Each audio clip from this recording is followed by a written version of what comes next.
Come on now, fellas! We've got to answer the bell. Now let's go!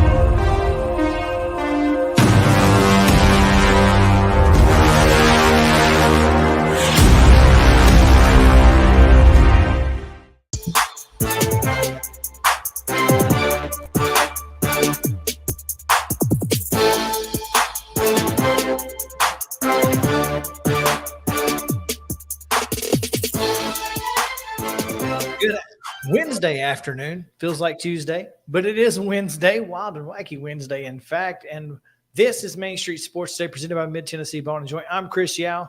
He's Maurice Patton. And, you know, Mo. I saw what you did there. Sorry. I couldn't, you know, just a little bit. It's all good. It's all good. Smart ass. It's better than being a dumb one, or at least that's what I say. Yeah. At least you can see us today, Mo. And it's good to be seen. Sometimes. It's better to be seen than viewed, I hear. So yeah. Yeah, there's no doubt there. Yeah. Oh man. Well, boy, what an exciting show we have today. It is Wednesday, and typically we would talk NASCAR with Heather Williams, and I would tell you where she is, but she tweeted out pictures and said, "Where is Heather?" And I don't want to spoil the game. So she's doing a "Where in the World is I guess Heather so. Williams," huh? So I guess we will. Do you know where she is? Yeah. Okay. I knew the skyline, so I was like, well, I don't want to spoil the game if people have Yeah, answers. if they're actually playing. Yes, Yeah. yes. and watching us, however much crossover there is, who knows? But typically we talk to her about NASCAR, but unfortunately she is unavailable. That means that we have to go to our backup guy. And as backups go, Our backup guy. I'm not terribly disappointed. I mean, we love Heather, but doubt. we think you'll like our backup guy. Our backup guy is coming up, and that is Bernard Pollard, former Tennessee Titan and NFL great, but has recently gotten into NASCAR. And He's a iRacing. gearhead. And so we'll talk to him about all of the mess that happened in Charlotte this week. And there was a mess. And it was a mess. No question there. Who'd have thunk God, of all of the options for somebody to get suspended at some point this season? yeah, he talk about low on the totem pole. Mhm. He was way down on the list, but Yeah. we'll get into it a little bit later with Bernard. We've also got MAREN Angus, who will talk a little women's college. MAREN Angus Coombs. That's right. Sorry. Yes. Sorry, Mr. Coombs. Maybe he's Mr. Angus. I don't know. I mean, we've met MAREN, so There we go. I'm just saying. I'm not saying. I'm just saying. Yeah. We are excited to talk a little Women's College World Series. So we'll do that as well.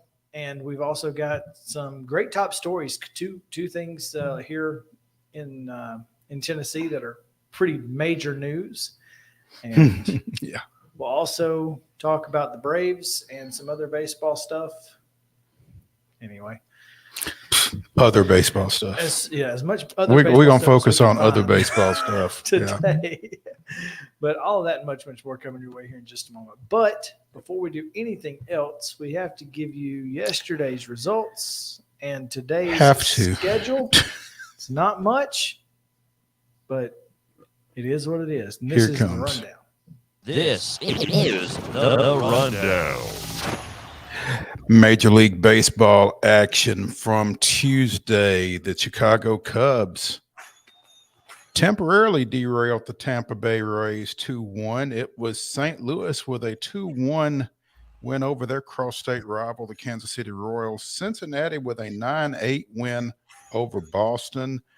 The Blue Jays with a 7-2 win over Milwaukee. Astros defeated the Twins 5-1. And also an outcome of local interest, if I can find it. The Padres with a 9-4 win over host Minnesota, and that was a game that Loretto's Ryan Weathers started, went 4 innings, gave up 3 earned runs on 7 hits, struck out 4, did not figure into the decision, but the Padres won that one again 9-4. And out on the West Coast, the Oakland Athletics wrapped up a series win over Atlanta with a 2-1 victory. They play game 3 here in about a half hour, or game 3 starts in about a half hour. Maybe the Braves will play, maybe they won't. Minor League Baseball, Charlotte defeated the Sounds 4-2 yesterday. Sounds came back with a 10:05 Central Time start and got a 4-0 win this morning. And it was probably this morning because I think they were done by noon. Well, noon here. Yeah. Noon in Charlotte. Exactly. But Yeah. Noon for those guys. Yeah, breakfast with the Sounds today. WNBA action from last night. The Atlanta Dream with an 83-65 win over the Chicago Sky. The Connecticut Sun 81. The Indiana Fever 78. Dallas Wings with a 94-89 win over the Minnesota Lynx, and the New York Liberty 86, the Seattle Storm 78.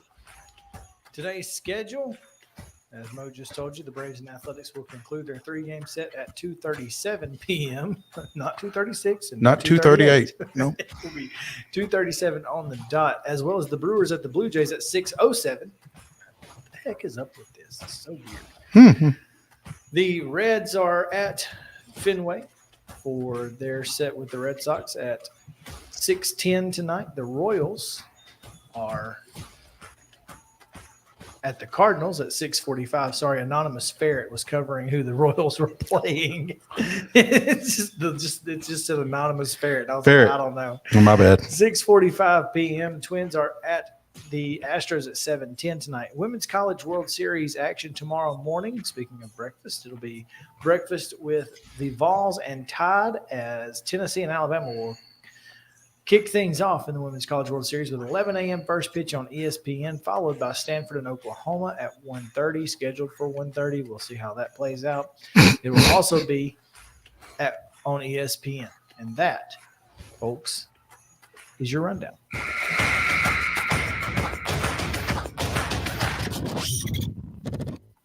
Man, it's weird having all this time to talk about stuff, Mo. In the first segment? Yeah. Yeah, well, you better get used to it. Oh, there's no question. And it happens every year. Every time right about this time. Yep. That rundown gets awfully thin. And we will do our best to keep you guys up to date with other local events that are happening. I know we'll have a post-19 schedule. We'll effort to get probably Gallatin's schedule at least. I don't know that there is a Gallatin. There's not a Gallatin anymore? I don't believe there's a Gallatin this year. Oh. Well, okay then. Yeah. Well, exactly. Will be hard to get a Gallatin schedule then. Yeah, we will try to keep you up as we know of summer baseball and 7-on-7 and that kind of stuff. So. But otherwise, if you are interested in what's going on in and around professional sports, we'll give you that schedule as well. And sometimes it's just easier just to watch our rundown than it is to try to go find the schedule yourself. We've done the work for you. We try to be helpful. useful. Yeah, exactly. Yeah. Exactly. Today's top story, Mo, we will go to downtown Nashville, where Vanderbilt announced today some brand new renovations that they are planning for Hawkins Field, affectionately known as the Hawk. The Hawk. As I looked at a lot of these, well, a lot of these renderings and things of that nature, I am just incredibly impressed by what Vanderbilt has put forth in their efforts to increase their facilities and improve not just baseball, but football and basketball. It's really impressive. And this baseball stadium that we're looking at, Mo, just is phenomenal. Well, I mean, this architect's rendering, I guess, we've talked about how landlocked Vanderbilt University is as a campus, and that athletic area in particular, with First Bank Stadium, with Memorial Gym, and with the Hawk, there's not a whole lot of wiggle room, literally. And so they're having to be really creative to try to increase, seating capacity at the Hawk, and in light of everything else that they've got right there in that area. And again, looking at this artist rendition or architect's rendering, if you go to vucommodores.com, they have been exactly that. They are very creative with what they've done out in right field, and with the home run deck in left, adjacent to, alongside Memorial Gym, and the way they're going down the third baseline, and looks like they're kind of double decking some stuff down the first baseline, and it's also 360. So it'll be a 360 view, just like at First Horizon Park and all of the new the new baseball parks that you're seeing in minor leagues. There's you can walk the entire concourse and not lose sight. You can see the field, which is really cool. Now it looks like they are closing just Neely Drive. Okay. Because again, if you look at this picture going down the right field line and across the Frist Athletics Village to the tennis courts, the Frist Athletics Village is just Neely Drive. Gotcha. Okay. So that's currently a street, and a pretty significant one on that campus. Park and walk. Yep. Get you a Segway.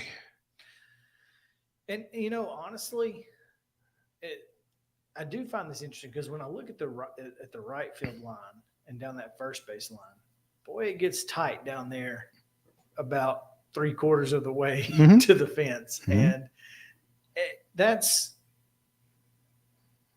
I think that's okay though, because one, how many times do you make plays in foul ground in that particular area? But two, it really does give the uniqueness factor. And I think baseball, that's one thing that I love about baseball stadiums, is that every one of them is different. Every one of them. And those little nuances of each field are what make each field unique, I think is the word you just used. And I don't mean to be redundant, but I like that as well. And we went through kind of the cookie cutter mode of major league ballparks in the 70s and 80s, I guess, where most of them you couldn't really tell where you were from one to the next. This is kind of cool that, you've got those little differences from one field to the next at the collegiate level. So I'm a fan of this. And like I said, I'm just really excited, because I think that Vanderbilt is showing a lot of initiative in their athletics program. And as much as anything, I think Vanderbilt fans need to see that. Oh, absolutely. Most of them have been very vocal about the lack of Initiative. support for the athletic programs from at least from parts of the administration. But it appears that the administration at Vanderbilt right now is on the same page when it comes to athletics. And I'll tell you, I think having a former Vanderbilt athlete at the top of that department doesn't hurt. Here's the checklist of things that this will include from VU Commodores on Twitter.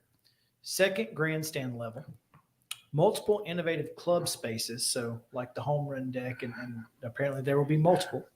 And behind the plate seating, apparently. Multiple private suite opportunities, which is huge.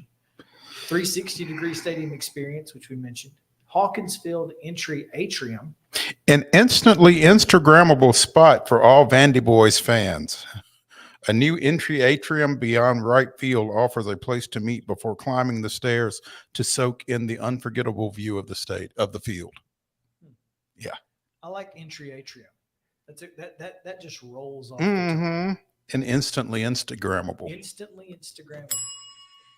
I'm a fan of that. They're playing to this new wave of spectators / fans. Oh, absolutely. I mean, everybody's taking selfies and that kind of thing and posting them to their social media platforms. So yeah, why not? If you can play to that, why not? And they also have a multi-purpose building.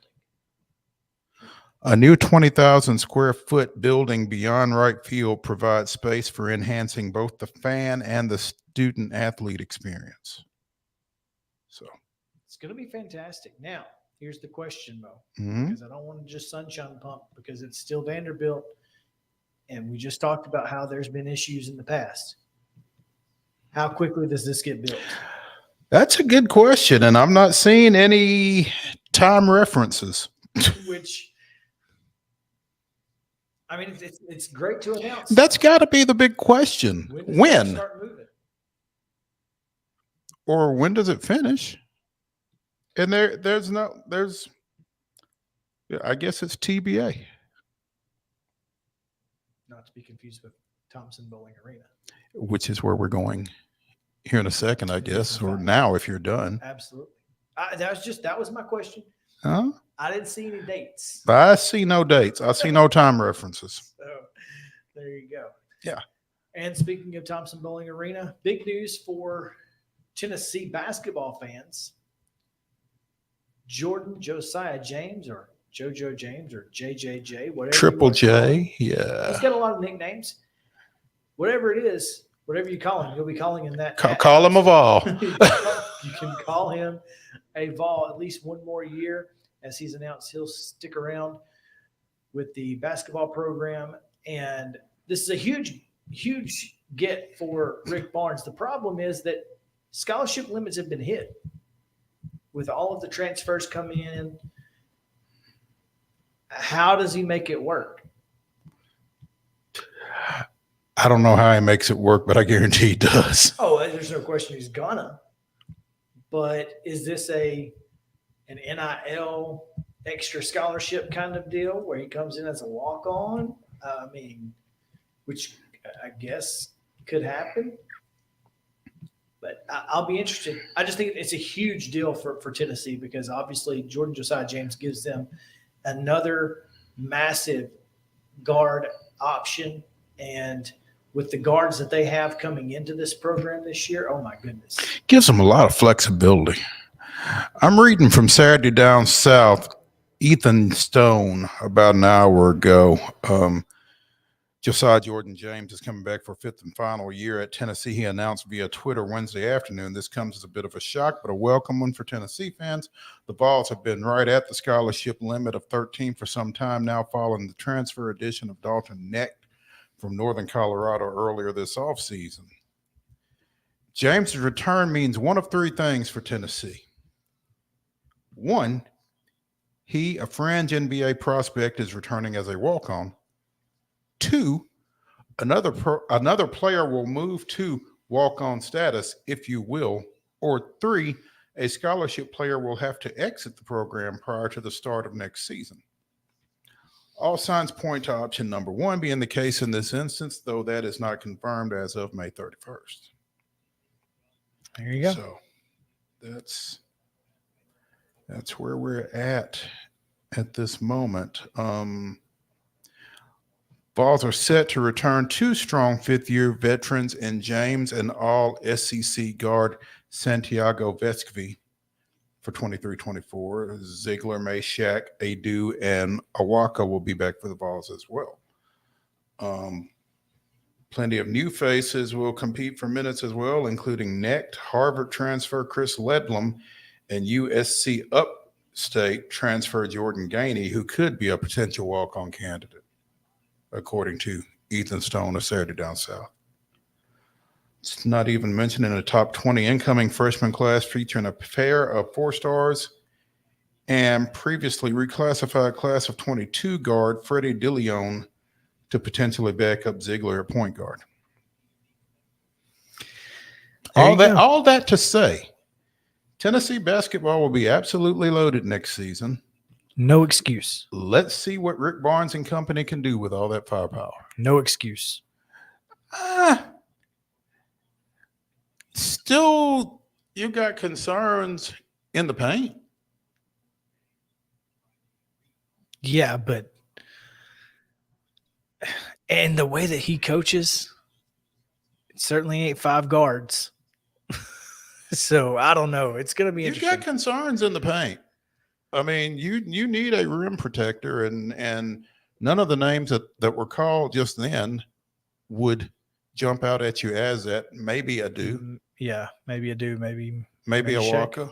No, not Meshack. I mean Awaka. That's what I mean. Yeah, maybe. But I mean, they both need a few more rocks in their pocket to really be able to stand up down there. It's going to be interesting to watch. We'll talk more about it for sure between now and November.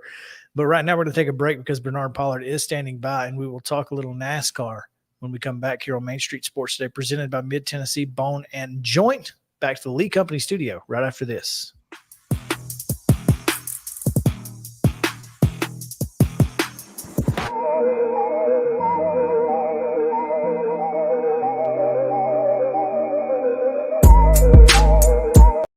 Mid-Tennessee Bone and Joint treats your orthopedic injuries and existing conditions. Our trained physicians will get you back in the game faster. Contact us at 931-381-2663 or www.mtbj.net.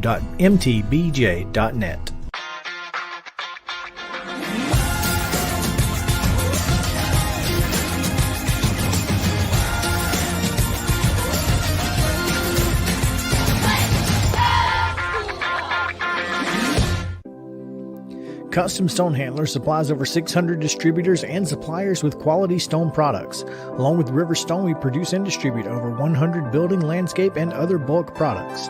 Our goal is to provide quality products, service, and partnerships to ensure our customers' success.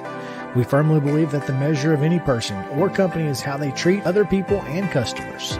Give them a call at 931-490-4990 or visit CustomStonehandlers.com. With Lee Company technology, the best handymen are hands-off. Lee Company techs have been using visual findings and other smart technology tools for years to add transparency and virtually take customers along. You see what we see, whether we're in a crawl space or on a roof. With Lee Company, technology helps us help you, no matter what's happening in the world or at your house. You can't see the sights without the sounds. From the crack of the bat to the roar of the crowd and everything in between, discover what Hit City has to offer. Spend your nights cheering on the Nashville Sounds at First Horizon Park with giveaways, fireworks shows, theme weekends, and more. Single game tickets are on sale now. Visit NashvilleSounds.com to claim your seat today. Attention Tennessee homeowners, we want to buy your house. Hi, we are Real Property Solutions, a local real estate investing group. We pay cash for all types of property, so you walk away with more money in your pocket because we eliminate any fees, closing costs, and commissions. Now the best part, we can buy your house as is, meaning you don't have to do a thing to your property. You get to take what you want, leave what you don't, and don't even worry about cleaning. We close on your timeline, whether that's 7 days or 70 days. Interested in selling? Just give us a call and we'll come out to your property and quote you a cash offer within 24 hours. Please call 615-527-8750. That's 615-527-8750. Mid-Tennessee Bone & Joint has been the official sports medicine provider for Murray County Schools for more than 40 years. We specialize in orthopedic service, and our Ortho Quick Walk-In Clinic lets you bypass the ER. Visit us online at www.mtbj.net.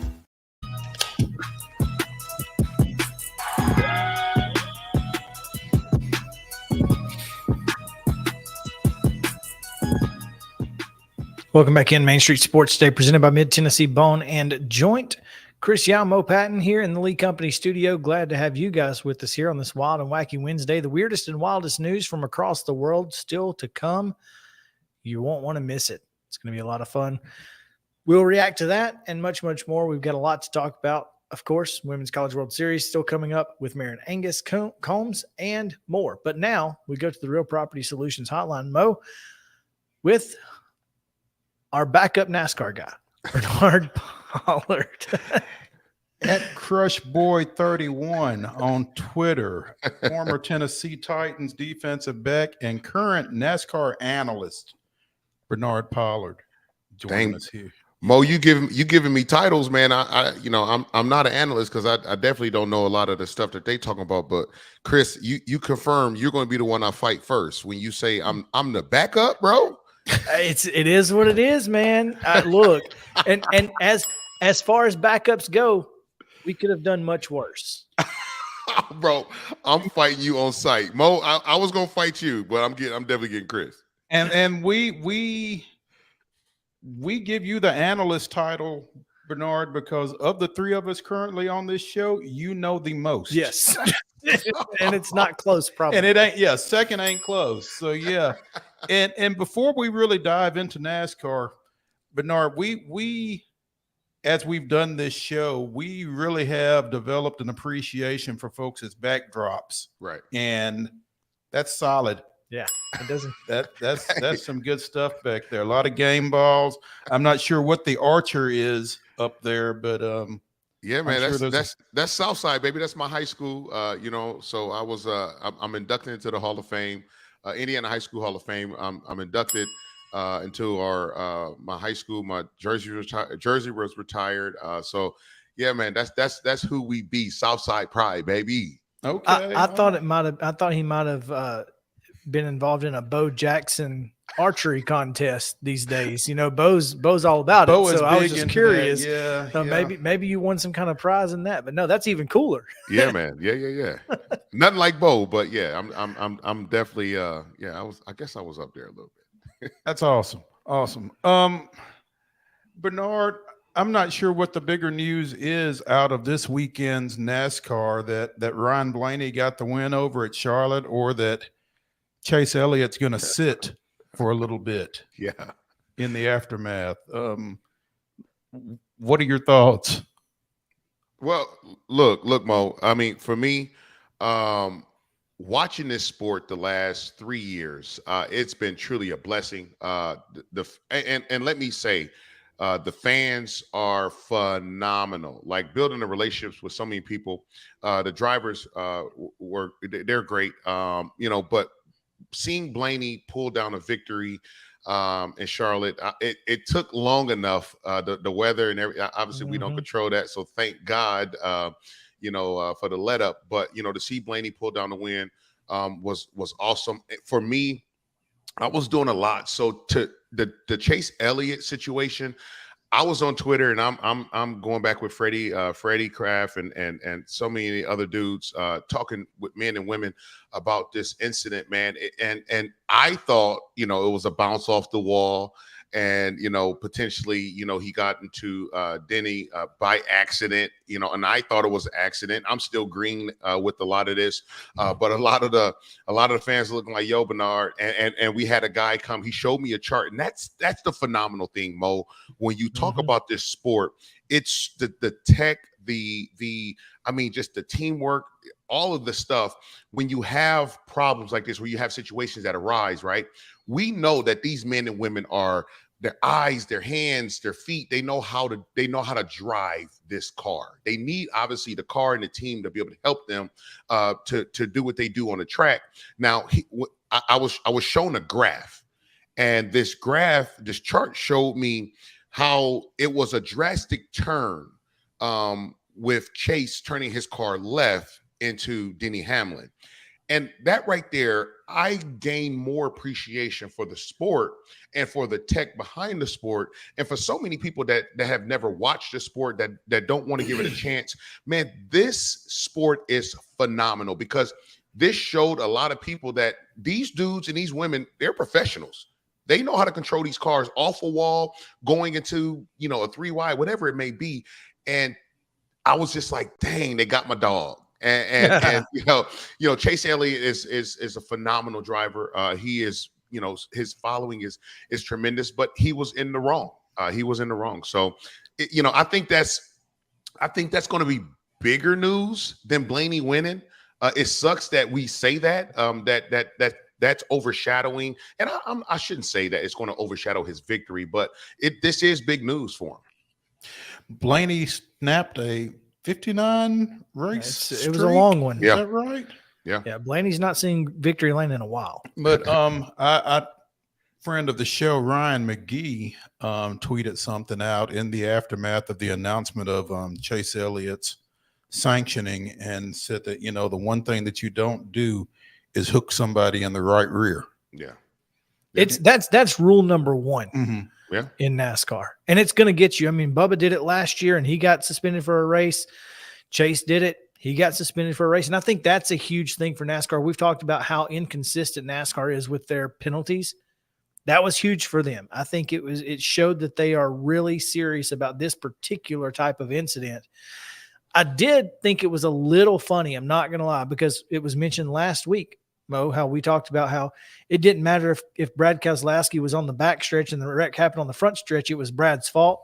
Well, Brad was involved in this. I mean, the right front of his car clipped the left front of Chase, the left rear of Chase's as he was turning into Denny. So I was like, how are they going to blame this on Brad? Because for a long time it was Brad, now it's Ross, and had it been Ross Chastain, it probably would have been Ross's fault on Twitter. You mean had it been points leader? Yes, Ross Chastain. Right? This is a massive deal. And I love that you mentioned that, Bernard, because the graphs, and we're big baseball fans, Mo, and so they keep track of everything. Right.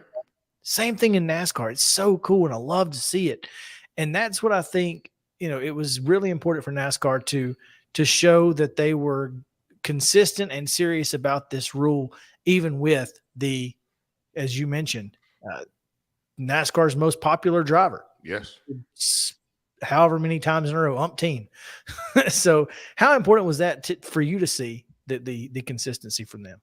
Well, I think that's big, and I that's where a lot of people have questioned the inconsistencies with NASCAR. And once again, I'm 3 years in. I don't really understand a lot of what's been going on, and so I learned so much from the fans who have been just ride or die with their driver if they switch, but for years. And so I get schooled not only from the drivers and the people that are a part of their teams. I get schooled from the fans. And it's always great to hear from the fans' perspective, because they know and understand. They may not be able to get into that car and be able to, do the things that these drivers are doing. But, for us, I'm able to get into my rig that's over here in my office, and I can go in. But, if I hook somebody, if I do, whatever, I can just press the reset button.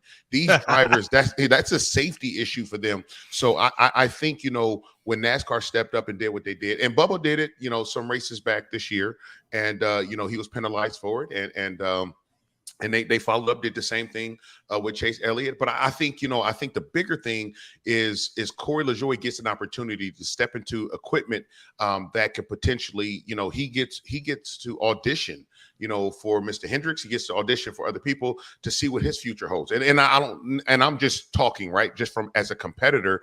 But, with this craziness, an opportunity arises for Corey LaJoie, who is I think a phenomenal driver. He's a guy who's a competitor, and to be able to see him in equipment, he's going to drive. I believe he's going to drive Chase's car. So this is going to be a lot of fun for him.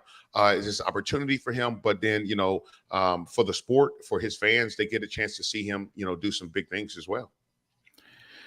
Blaney gets a win, again, breaking a 59-race drought at the Coca-Cola 600 on Monday, postponed due to weather.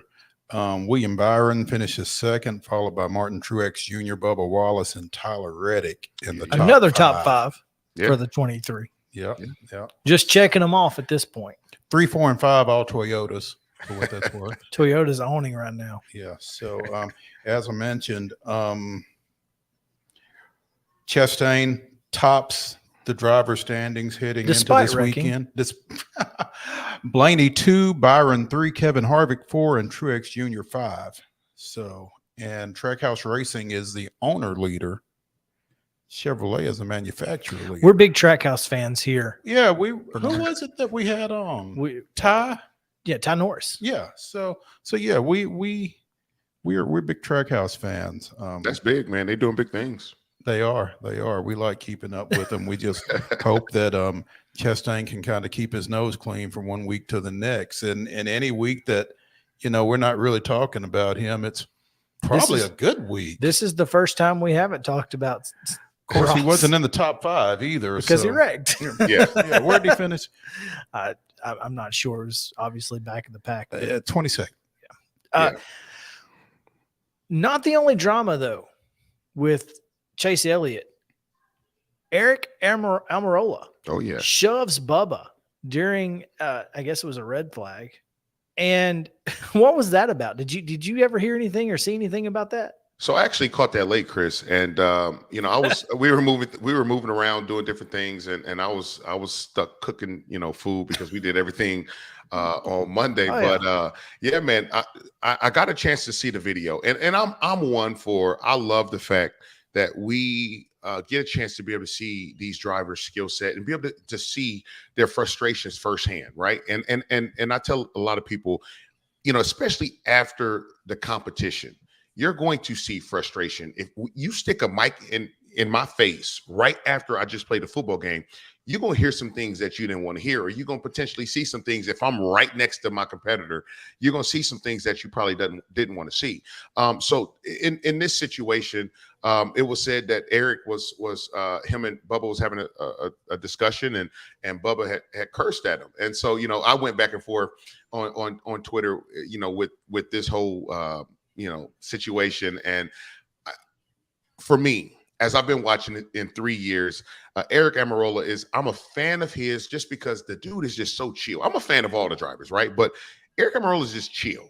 And what this reminded me of, and I'm pretty sure you guys remember this as I talk about it, but when I was with the Houston Texans, we played the Tennessee Titans in Houston.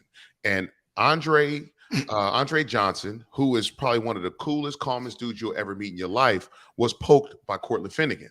And Andre came out swinging. And I think, something happened. Something was said. And I was telling people that on Twitter, if I'm talking to you as a man and we're having a discussion, we're trying to figure out what took place on the track. You got in my way, I got in your way. I don't care what happened. But when you curse at me, that's disrespectful. I don't care. Like when you directly curse at me and call me out my name, this is what was said. I don't know 100%, right? But if that was done, Eric had every right to be pissed off. I would have been pissed off. And I laugh at it because I'm like, okay, Bubba's short. Eric towered over him, and Eric shows some frustration that he never really shows. And that would have been a good one. Obviously we saw Ross, him and Noah get into a match, and I don't know whose uncle that is that keep breaking up all the fights. I thought it was two different dudes, but this dude, hey, he smells some tension. He smelled a fight happening miles and miles away, and he stepped in once again and broke up another altercation. But for the most part, I love to see that competition. I love to see that fire because once again, like I said, I can press the reset button, on my rig. These racers can't press the reset button. Their cars are done. Their cars are toast. Their team got to pay for another car, whatever it may be, and their lives are at stake. When these things happen, they're professionals. They know how to drive in the 3 wide. They know how to drive and keep a line. They know how to do it. Some guys, may not know how, but for the most part, it angers them when that stuff happens. And I completely understand the frustration. And look, I wanted to see Eric get down because, for a calm dude like that to get pissed off and push Bubba, hey, I was ready to see a fight. And those calm guys are the ones you got to look out for, right, Bernard? Exactly, Mo. You better watch out for them suckers because, hey, them jokers, they been had a knife or something and stabbed the piss out of you. You like, yo, what in the world happened? At what point did we get to this? Yeah, how did we get here? Yeah, what's up? What are your thoughts going into St. Louis this weekend, Bernard? Who are you looking out for? Man, I think this is going to be a lot of fun. Look, this is, for me, every race is fun. I'm glued to the TV. Obviously, when my kids got sports, I hate the fact that I can't, and I don't know how to do all the tech stuff and watching on the phone. My wife, she'll turn the cable or whatever on, and I'll be able to watch some stuff on my phone or whatever. But I'm looking for a good race, man. I want my boy Alex Bowman to get in. He had to get his feet wet, coming back off of injury and getting back in the car. This is going to be, these drivers are not playing. And I don't want to say they're still getting used to the car, right? Like, obviously I don't know that much when it comes to the cars and at the tracks and things like that. I'm finding out all of this stuff on iRacing when I step in and I get a chance to ride, and I'm like, okay, this didn't feel right, whatever it may be. And then I hear the analysts talk about, yeah, these cars still getting used to the track. It's hard to, for short tracks, this, that, whatever it may be. So I'm just looking for a good race. I want Alex, to bounce back and to go. It's always fun. I do got to say, I want to see, Kevin Harvick is when I first started racing. He's a guy who was older, a veteran, a guy that they call, this dude right here is a guy that I have just been really just rooting for. He's a guy who was dominant when I started watching 3 years ago. And I want to see him win some races. I want to see him get back to, before he go out, I want to see him get back to, what he was doing, a few years ago. And so I'm pulling for Kevin Harvick. I'm really pulling for him, but I'm not going to be surprised if Kyle Larson step up out of here, him or William Byron come out and do some damage, because these boys, they can go. I tell you what, if you pick Kyle Larson every week, you're probably going to come out ahead. So that's probably a safe pick. Yeah. Bernard Pollard joining us here on the Real Property Solutions Hotline, talking a little NASCAR. Chris? Yeah, I'm looking forward to this one too. I think you're right that William Byron is kind of the guy to look out for this weekend, just because he's been so good all year long. I don't know why he wouldn't be good this weekend. But St. Louis is one of those tracks where we've kind of had really good racing with this new car. So it will be a good race. It'll be a lot of fun to watch, and I'm looking forward to it, and looking forward to talking to Bernard again at some point, whenever we need a backup. Hey, Chris. Hey, bro, I'm going to gut punch you, bro. Oh, it's going to be so. And I'm going to do it when you're talking in mid-conversation with somebody else. I'm just going to come out of side to punch you right in the gut, bro. Bernard Pollard, he's nobody's backup, joining us here on Main Street Sports today. Bernard, we appreciate it, man. Thank you so much. Appreciate you guys. Thanks for having me. All right. That is the Real Property Solutions Hotline. Real Property Solutions will buy your house as is. Just give them a call at 615-527-8750, and they will buy your house. And no questions asked. And man. they won't be a backup. No, they shouldn't be your backup. They will be your first string. They should be your first call. Matter of fact, if you're looking to sell your house, because you can take what you want, leave what you don't. You don't even have to worry about cleaning. Again, 615-527-8750 is the number to call. Real Property Solutions. We'll take a break, talk a little baseball. All-star voting is open now. So there's that. This is just the right time for that. Perfect timing. Thank you, Major League Baseball. Mm. We'll be right back after this on Main Street Sports Day, presented by Mid-Tennessee Bone and Joint to the Lee Company studio.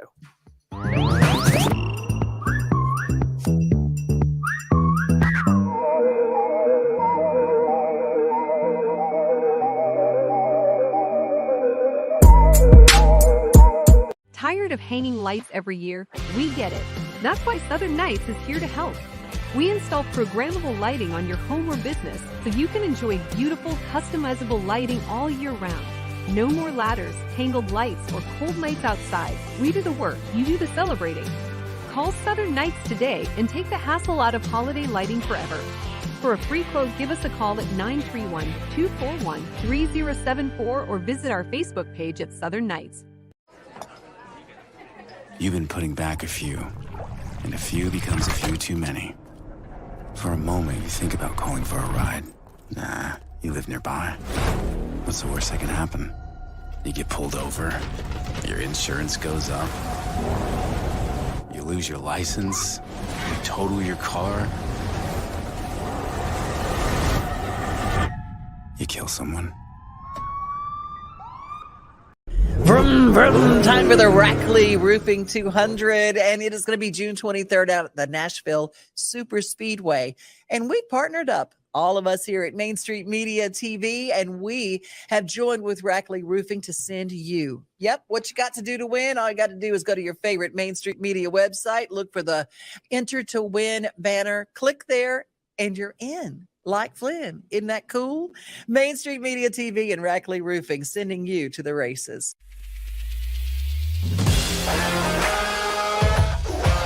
Hockey in Music City just hits different. It's one big honky-tonk party. It's the sea of gold in the crowd, the goals, the saves, the celebrations. It's an experience like no other. Experience Predators hockey all season long. Visit NashvillePredators.com/season tickets and join the Loyal Legion today. That's NashvillePredators.com/tickets, and we'll see you at Bridgestone Arena. There is nothing better than drinking an ice-cold beverage while taking in a Nashville Sounds baseball game. Hi, I'm Stephanie Miller with Mornings on Main Street. The Nashville Sounds and Main Street Media Television have teamed up to promote Sunday Family Fun Day here at First Horizon Park, each Sunday home game. Just go to your favorite Main Street Media website and click on Sounds Main Street Media Day banner to register to win free tickets. And then we'll see you here at the ballpark.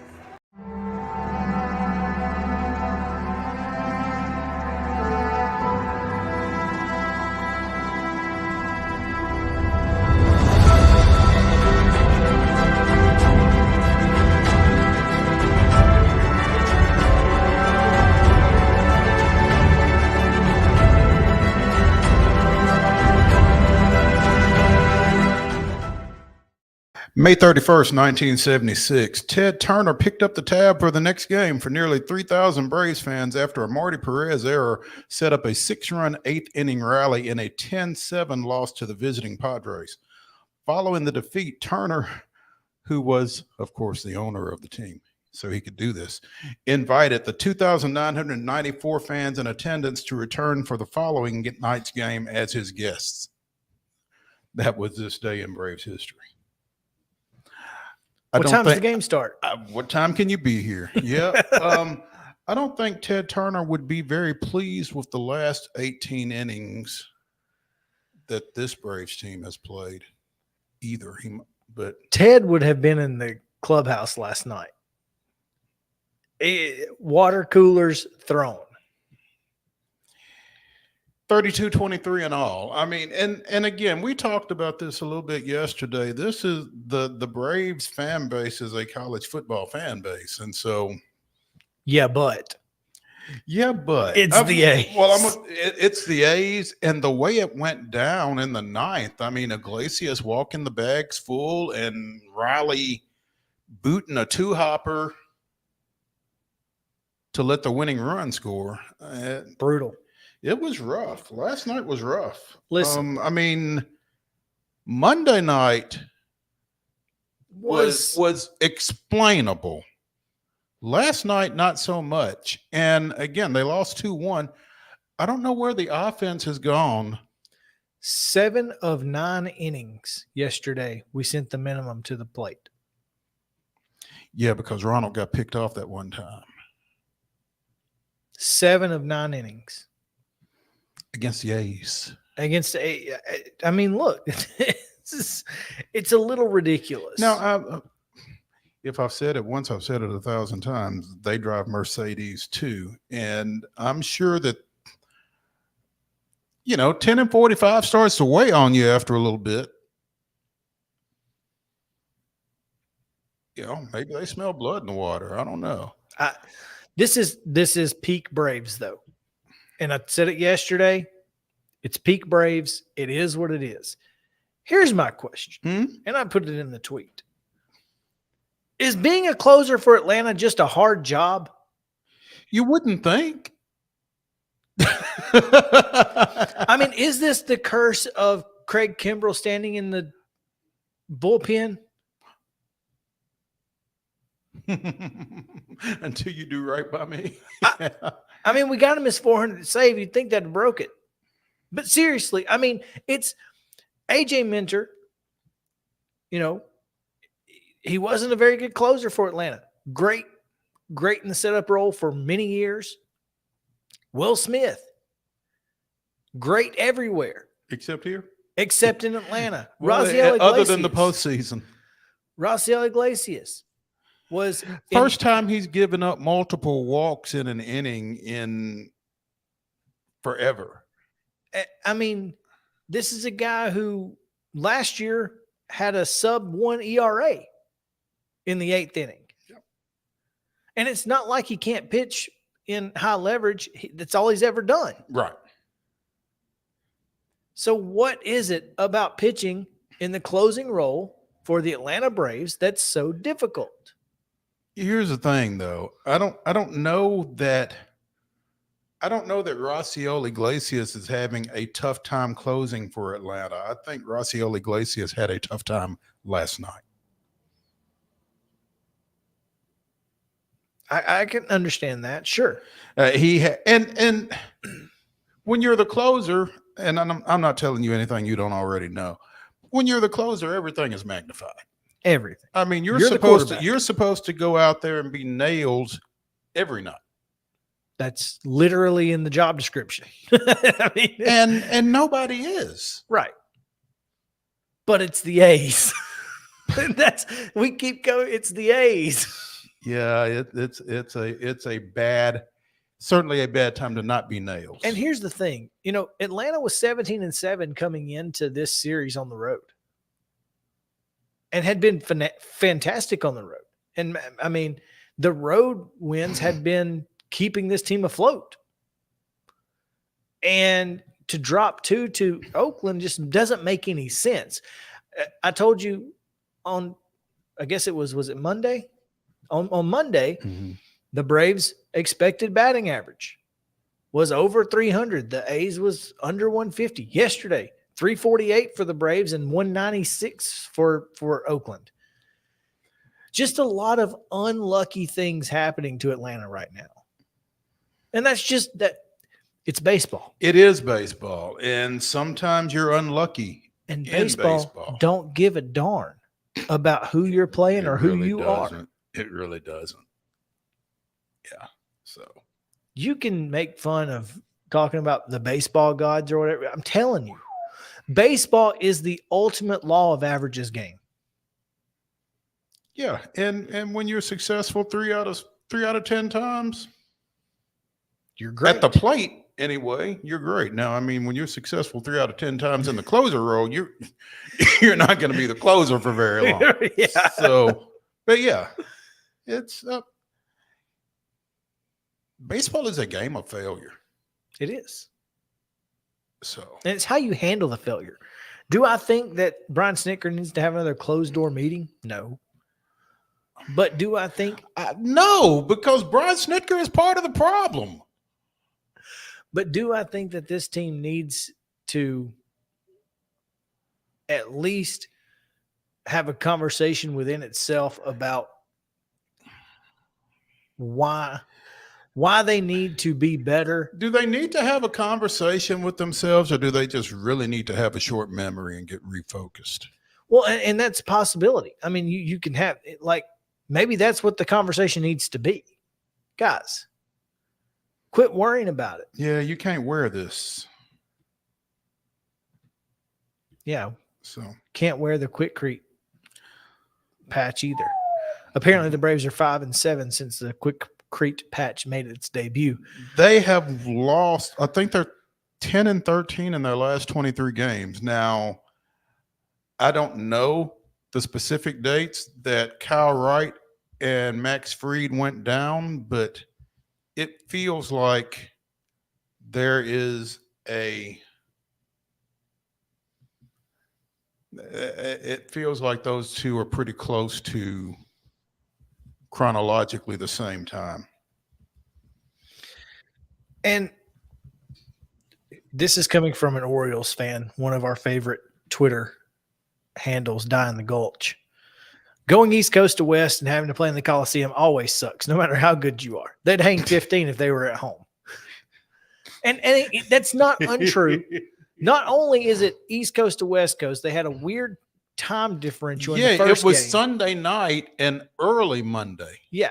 And then secondly, jet lag isn't over in 24 hours, especially if you can't sleep for a little while. If you can't just they landed at like 3:00 Pacific time, I think. It takes a little time to get used to. But third, you're playing in front of 2,600 and some odd fans like this day in Braves history. So, I mean, the adrenaline's not there. There's no excitement. You're playing the A's. They're not very good. It's hard to get up for them. You're already tired. And there's a lot of things that go into that. And I understand it, but you still have to, by the fifth inning, you got to figure it out. By the second or third time through the lineup, you got to know that, all right, it's time. And maybe that's the problem. Maybe they're getting up there in the third time in the lineup and being like, all right, we got to do something. And they're putting too much pressure and trying to do too much. Hit the ball really hard yesterday. But I'd rather not hit the ball hard and have it fall in for a single than hit the ball hard and it get to the right fielder. Which seemed to happen a lot for the A's, actually. that's the thing. Soft contact. I know you don't like that phrase, but it is what it is. Soft contact sometimes works. Yeah. And as a pitcher, it can be frustrating. Very. And then you're trying to strike folks out because they can't, if they do hit it. Because if they hit it, it's going to be soft. And then what? Yeah. So there's a lot that goes into that. And it's unfortunate, it was unfortunate Monday that we didn't get the storybook result for Mike Soroka in his first start back in over 1,000 days. It was unfortunate last night that Bryce Elder, where would the Braves be without this guy? For all the talk about Fried and Strider and everybody else, where would the Braves be? And everybody talking Bryce crap Elder? About Bryce Elder last year. Well, he only did it against the Marlins and the Nats. So, okay. He's doing it against everybody else, too. He's got a 1.92 ERA, which I don't. By the way, is tops in Major League Baseball. 0.02 of a point ahead of Sonny Gray, Smyrna legend. Not just Smyrna, but definitely Smyrna. Yeah, but I mean, guy gives up what, 1 run in seven plus, 7 and a third. And I'm not sure I would have went and got him when he did. Well, that's somebody else tweeted. He said he's only at 89 pitches. If you don't get to put him out there in the 8th with this bullpen, you're an idiot. Well, anyway, had every opportunity, just couldn't get it done. That's how it goes sometimes. It is. Again, online voting has begun for starters in Major League Baseball's All-Star Game set for July 11th in Seattle. You can cast up to 5 votes every 24 hours through noon Eastern on June 22nd on MLB.com. So when we tell you vote early and often, you actually can. No photo ID required. Just IP addresses. Yeah. The top 2 players in each league at each position, other than outfield, plus the top 6 outfielders in each league will be announced June 22nd. The overall vote getter in each league will start in the All-Star game for each position, of course, and bypass the second. Oh, no, the top vote getter will start. Then they go to a second round of balloting. The second round will then determine the remainder of the starters, which I guess is of the 2. So the top 2, it's a 50-50 shot. So you can't vote for just anybody after June 22nd. So you'll vote again through June 29th for a week. And you can only vote once in that 24-hour period. Ah, okay. So vote early and often up to a point. Yeah. But, you know, honestly, it's interesting to me because Atlanta could have 5 guys, maybe even 6 in the running for that last that second vote period. I think Ronald Acuna Jr. is a lock. He was a starter. He was the top vote getter last year, wasn't he? I believe. And he so. wasn't even.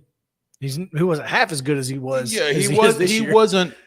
Ronald. He was an MVP candidate. Right. So Ronald Acuna. Yeah. If he won the votes last year, he's certainly probably going to win them this year. You would think. I think Sean Murphy has an opportunity. I think Ozzie Albies certainly would be in the conversation. Of course, Jeff McNeil and a couple other guys will have something to say about that. But Orlando Arcia has got to be in the conversation. I think Dansby's going to end up starting. But I mean, batting statistically, he's got better numbers in certain areas, mainly because he's played 15 more games ish. But Orlando's I think he's 5th right now among, when you do certain metrics. Now, batting average, he's right up there with it at the top. But I think Arcia has an opportunity to be at least close. I think Matt Olson's going to be an option, though it'll probably end up being Goldie or Freddie. So that means Braves fans need to get Olson into that bottom 2 or into the top 2 so that one of those 2 gets knocked out. That'd be great. Right. And then of course, I think Bryce Elder's got to be an option. You got it. I mean, I don't know how you don't. Yeah. Hey, I don't know that you vote on pitchers. Do they not? You don't vote at all for? I don't think so. I'm not There's sure. got to be a starting pitcher. I don't know that you vote on them though. I don't know. I thought you did. Maybe it's been a while since I But voted. I've not voted for an all-star game in a while. But I did want to mention this before we get out of here because we're still awaiting MAREN Angus. But I saw this yesterday, and I wanted because we've talked about the Kirby Yates experience. And not glowingly, by the way. Well, and here's the thing. In his last, I guess I didn't like it like I thought I did. In his last 15 outings, his numbers are actually pretty good. I mean, I wish I could. I wish I had them right in front of me because I really wanted to put this out there. But seriously, they are. You got to start screenshotting stuff. They're high level in his last 15, like 2.4 ERA, twice as many strikeouts as walks. And when I saw it, I thought that can't be right. His whip is under 1. And I'm like, okay, maybe the Kirby Yates experience is here. Maybe it's found a corner. The light at the end of the tunnel. And it's not a train. It's not a train. Yeah. Okay. All right. So, we'll see. There you go. All right. Let's take a quick break. Women's College World Series. Talking with MAREN Angus Combs right after this on Main Street Sports Day, presented by Mid-Tennessee Bone & Joint. Back to the Lee Company studio in just a moment.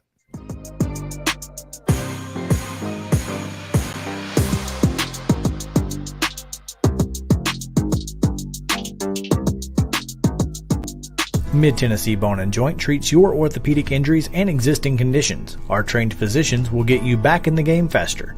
Contact us at 931-381-2663 or www.mtbj.net. With Lee Company technology, the best handymen are hands-off.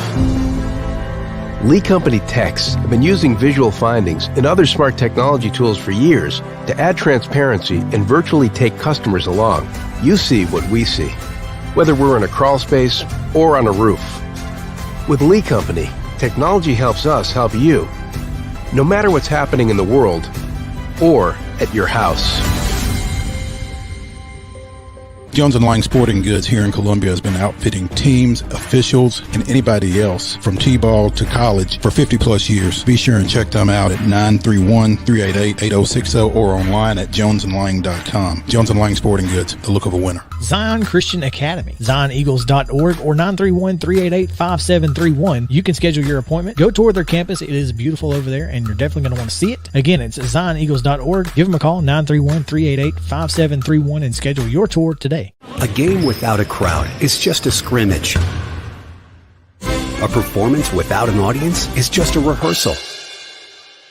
Without your presence, high school sports and the performing arts aren't possible.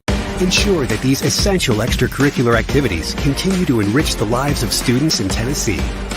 Purchase a ticket to your local high school's game or performance. This message presented by the TSSAA. You can't see the sights without the sounds. From the crack of the bat to the roar of the crowd and everything in between, discover what Hit City has to offer. Spend your nights cheering on the Nashville Sounds at First Horizon Park with giveaways, fireworks shows, theme weekends, and more. Single game tickets are on sale now. Visit NashvilleSounds.com to claim your seat today. Attention Tennessee homeowners, we want to buy your house. Hi, we are Real Property Solutions, a local real estate investing group. We pay cash for all types of property, so you walk away with more money in your pocket because we eliminate any fees, closing costs, and commissions. Now the best part, we can buy your house as is, meaning you don't have to do a thing to your property. You get to take what you want, leave what you don't, and don't even worry about cleaning. We close on your timeline, whether that's 7 days or 70 days. Interested in selling? Just give us a call and we'll come out to your property and quote you a cash offer within 24 hours. Please call 615-527-8750. That's 615-527-8750. Mid-Tennessee Bone and Joint has been the official sports medicine provider for Murray County Schools for more than 40 years. We specialize in orthopedic service, and our Ortho Quick Walk-In Clinic lets you bypass the ER. Visit us online at www.mtbj.net.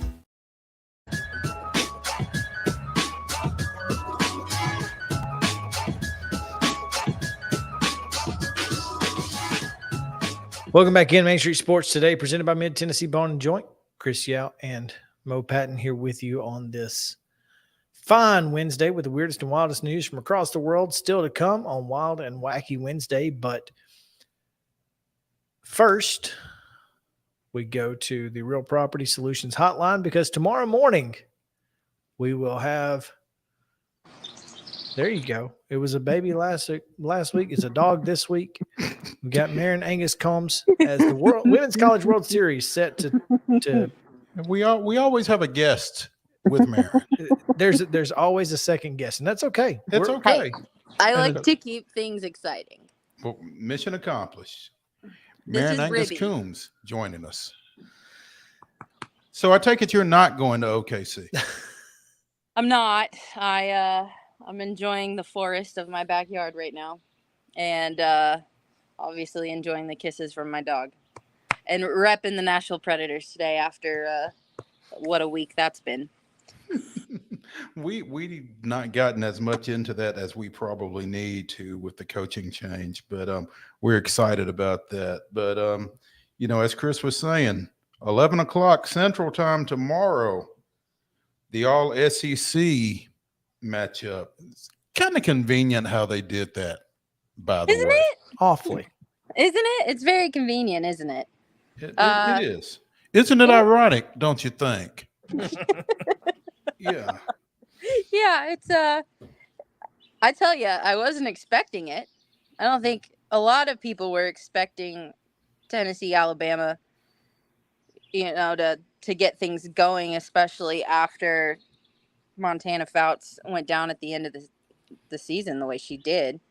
I don't think a lot of people thought Alabama would get through regionals without her, and they did. And I don't barely. I know, barely, but I also don't think people thought they would only need her to throw minimal innings in the super regional either. Well, and I think kind of what gets lost in Alabama's postseason success, both in the regional and in the super, again, Jayla Torrance is a dog. Yes.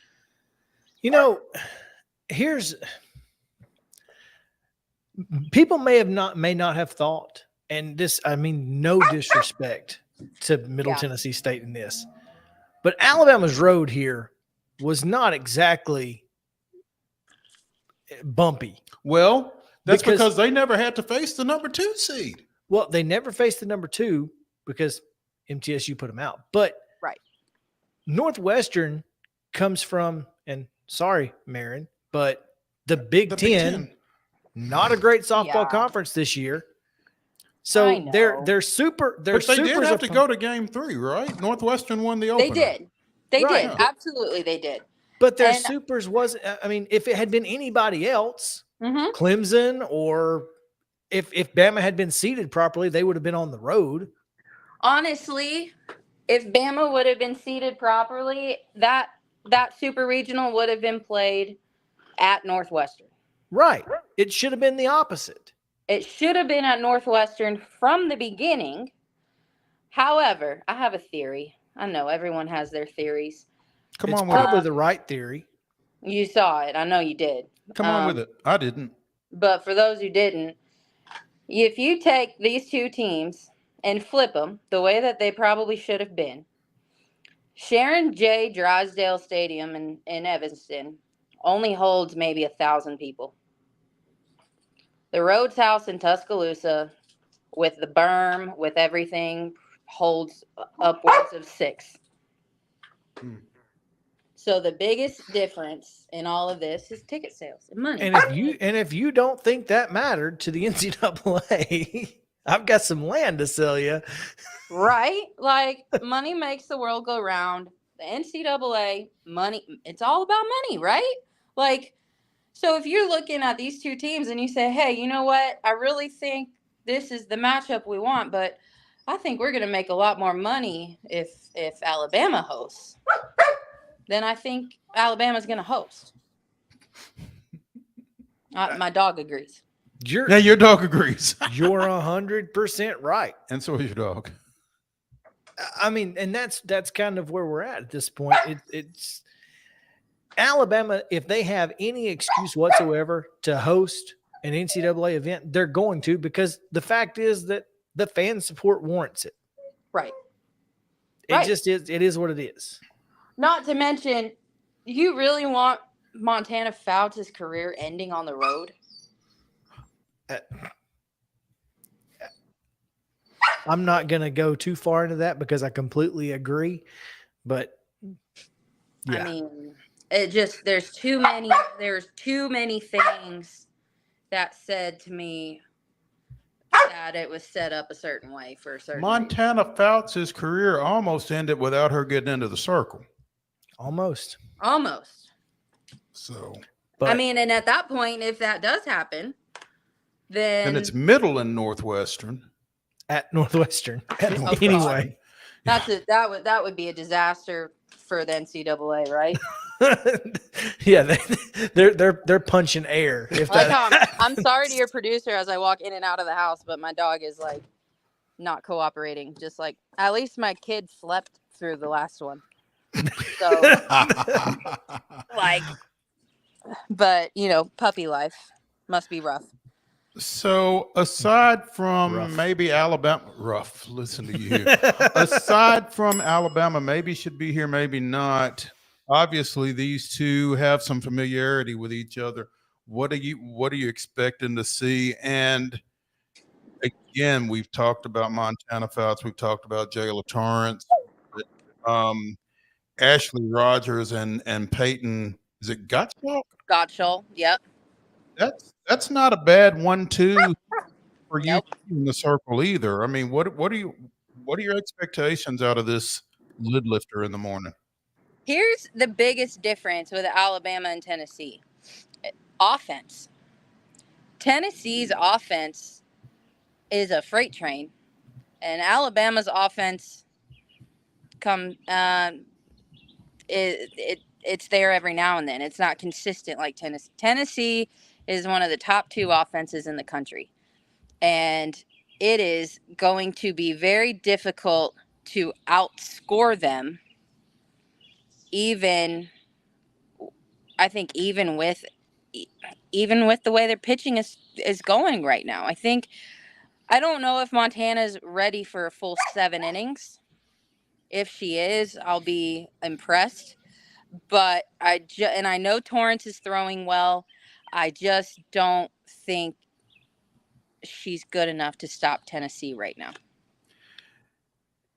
These two played the next to last weekend in March in Knoxville. Tennessee took 2 of 3, the opener and the finale, 5-1 and 7-5. Alabama won 2-4 in game. I'm sorry. I cannot believe I just did that. Yeah. Alabama won 4-2 in the second game. Mm-hmm. So like you said, I mean, Tennessee put some runs up against them. But Tennessee did win the SEC tournament matchup as well. Did Tennessee won 3 of 4 against Alabama. They played in the tournament as well? They did. Yeah. It was the game after Montana got hurt, and they put up 4 runs in the top of the first inning. Yeah, that was in the semifinal. I guess. Little surprising. They won that one 7-6. So yeah, like you said, they've scored some runs. Yeah, I mean, it's just it's Tennessee's identity right now, right? They have a pitching staff, and they have a hot offense. So they're not the only team that's going to stop Tennessee in their bracket is when they beat Alabama and have to play Oklahoma. In Oklahoma City. Correct. Okay, but what? I mean, let's be honest. If there's any team in Oklahoma City that can give Oklahoma a run for their money, it's Tennessee. Yes, I would agree with that. Although I'm going to say this because after watching the Oklahoma game Saturday, Clemson, right? Brutal. Brutal. That was brutal. I felt so bad for Clemson. Jeez. I mean, had they won game 2, Oklahoma was probably going to win game 3 anyway, but still. Yeah.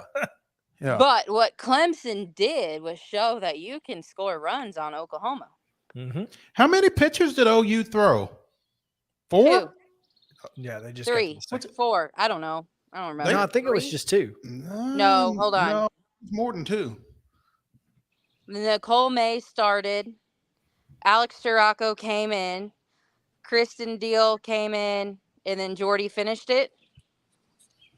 Did Jordy? Yeah, I guess she did. She came in to close it. Okay, so 4. It took 4. Clemson put up 7 runs. Nobody has even put up, I think once they hit 5, that was the most anyone had scored against them all year. They put up 7 unanswered. Yeah. After getting down 4-0. Not unanswered. They were answered at one point, but 7 in a row. They put up 7 straight. You know, sometimes I hate you. They were answered though. You know, it gave me this thought that maybe this matchup for Oklahoma in the first round against Stanford could be a little dangerous because they haven't faced Stanford. They haven't played against Nigeria Kennedy. Well, did they not? I thought they played Stanford earlier this season. Did they not? Or did Chris give me bad information? I'm pretty sure everybody in the first round has played. Yeah, Oklahoma 10, Stanford 1, February 10th. And who pitched? That doesn't count. Oh, yeah, February. Who knows? That's a really good question as far as who pitched. But yeah, every single matchup in the first round is a rematch of a game that's been played this year already. Yeah. Alex Storako pitched in the first game. And who pitched for Stanford while you're looking at it? Deal came in later for Stanford. It was Krause, Boyd, and Chung.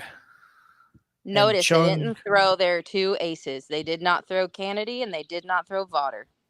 So, I mean, there's that. And Stanford won a super at Duke. So, I mean, it's not like they've not been in hostile environments. No, but I mean, you got the freshman of the year in Nigeria Kennedy. I mean, throw her against Oklahoma and see what they can do. See what happens. Because obviously they do well against the top pitching, but they haven't faced it in Stanford yet. When they face pitchers consistently, like a Kelly Maxwell, probably a Catherine Sandercock from Florida State, like they've seen them before, right? They face Oklahoma State every year in a 3-game series. They face Texas in a 3-game series. So they're going to see those pitchers regularly. But when you have a freshman, it's a little different. Bottom half of this bracket, Maren, and we're speaking with Maren Angus Combs here on the Real Property Solutions Hotline on Main Street Sports Today, presented by Mid-Tennessee Bone and Joint. Oklahoma State and Florida State at 6 Central tomorrow. Utah and Washington follow 8:30-ish. Looks relatively wide open to me. Yeah. Tell me I'm wrong. No, you're not wrong. I think it's wide open, and I think the Utah Utes are playing with house money. I think that nobody is expecting Utah to do much. I think if your average softball fan is probably looking at the bottom half of that bracket and thinking Utah's going to go 2 and out, I wouldn't be surprised if Utah wins the first game. Well, again, just like we're opening tomorrow with an all-conference matchup, we're closing it with an all-conference matchup. Utah and Washington, 2 of the 3 teams from the Pac-12 in the tournament. So, again, got some familiarity between each other there. Mm-hmm. Absolutely. And you're looking at a Washington team. I love their pitcher, Ruby Malin. How tall is she? Oh, 6, probably 6'1". Is that all? 6'2". She's tall. She looks taller. Well, I'm also 5'10", so it's hard to judge how tall somebody really is when you're also tall. That's a good point, actually. It's a really good point. Let's see. Like, I'm trying to look it up. She's not a whole lot taller than me. 6'1". But, Nailed it. You were right on. Yeah. She's imposing in that circle. Yes. Just from a physical standpoint. Yes. Omaha, Nebraska, by the way. Oh wow. Listen, I'm waiting for a Washington-Oklahoma matchup to see Ruby Malin throw against Jordy Ball. The 2 of them played travel ball together. They're both from Omaha, and they both took pitching lessons from the same person. Ooh. So how did they get out, Maren? You want me to dive into that? I can. Oklahoma's a lot easier to understand than maybe Washington, but Here's the deal in a nutshell. Jordy committed to Nebraska like in middle school. And when she realized that she might be a little bit better than Nebraska, she decommitted. She decommitted right before her junior year in high school. And that was when every coach on planet Earth was calling to recruit her. And Ruby was not recruited by Nebraska. Oh, okay. They just said, Oops. well, the last girl kind of the last good girl decommitted she from kind us of screwed us. So, yeah, we're not even going to bother. Okay. And so Ruby, I talked to Ruby about this not too long ago, actually, because the high school that Ruby went to in Omaha is in the same conference as the high school that I coach at now. So thank goodness I didn't move here a year sooner, because not only did that high school have Ruby pitching, but they also had the Kamenzen twins from Arkansas. So that they No won expectations there, huh? No, they won a few. They were the good pasture of the early 2000s. So that was good, wasn't it? That was good. That was good. Most Some of our be- viewers most should be- will appreciate that one. Yeah. Most should be very proud of me for pulling that one out. I'm impressed. But the whole dynamic of what Ruby and Jordy bring and what it means to just the state of Nebraska and putting it on the national stage, I think would be so awesome to see. And but yeah, Ruby wasn't recruited by Nebraska, and Heather Tarr called. She went on her visit, and that was it. All it took was a visit. There you go. All right. You're going to tell us, if not Oklahoma, who? If not Oklahoma. If not Oklahoma, well, I cringe when I say it. But just go ahead. It's okay. You know what I'm going to say. You're getting excited. Yeah, you're getting excited. Go ahead. So, No, you want to. She doesn't want to. No, That's why she we're making her doesn't say want it. to. Yeah, but yeah. Come on. What's in the box? It's going to come out of that top half of the bracket, huh? What's in the box? It's going to go home to East Tennessee. No, we'll take that. We'll take that. That school from the east. Yeah, that school over there. Yeah. Maren Angus Combs with us here on the Real Property Solutions Hotline. Maren, as always, we appreciate it. Tell your dog that we appreciate it making an appearance as well. Listen, her name is Ribby, RBI. Ribby. That's Ribby. perfect. Steaks. RBI. Yes. We like it. We like it. So. Yeah, there you Bye, go. Ribby. Have a good one, Maren. Thanks, Maren. Real Property Solutions will buy your house as is. Just give them a call. 615-527-8750 is the number. They'll buy it as is. Don't worry about cleaning. Take what you want, leave what you don't. It's now time for the weirdest and wildest news from across the world. We have just a few minutes, so I'm going to give you my favorite. Mo, tell me it's Florida. No, it's Illinois. Illinois? Oh, yeah, this is fantastic. Oh, wow. Southern Illinois, though, so they're rednecks. Let's be honest. We have a coworker who's not going to appreciate that, but it is as a whole, you're gonna find some rednecks in Southern Illinois. It just is what it is. It's essentially Northern Kentucky in parts. It just that's it. So, out of Williamson County, Illinois. Okay. So here's my favorite part. You've got me. Now you've heard of in Williamson County, Tennessee, when George Jones decided that he needed to get to the liquor store and drove his John Deere lawnmower. Mm-hmm. Well, a Southern Illinois man has been charged with theft for allegedly stealing a backhoe to drive 10 miles to an airport to catch a flight. That's right. The Carbondale man was arriving at Veterans Airport in Southern Illinois atop a backhoe, leaving it at the airport parking lot. Extended parking? He could just roll over that. That bar comes up or not, he's leaving.